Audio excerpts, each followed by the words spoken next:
নতুন বাংলাদেশে যদি রাজনীতি করতে হয় তারুণ্যকে ধারণ করে রাজনীতি করতে হবে।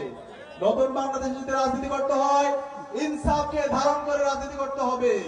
নতুন বাংলাদেশে যদি রাজনীতি করতে হয় এই অঞ্চলের মাটি ও মানুষের ভাষাকে ধারণ করে রাজনীতি করতে হবে।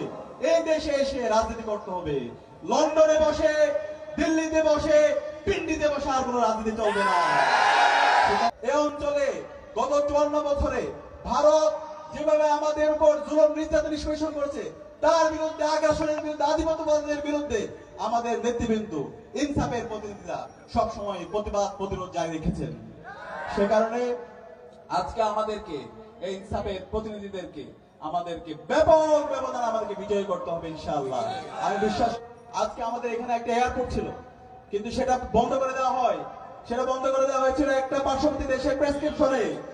এই নতুন বাংলাদেশে, স্বাধীন বাংলাদেশে কারো প্রেসক্রিপশনে চলবে না। এই এয়ারপোর্টকে, ঠাকুরগাঁয়ের যে এয়ারপোর্ট আছে সেটাকে উন্মুক্ত করে দিতে হবে।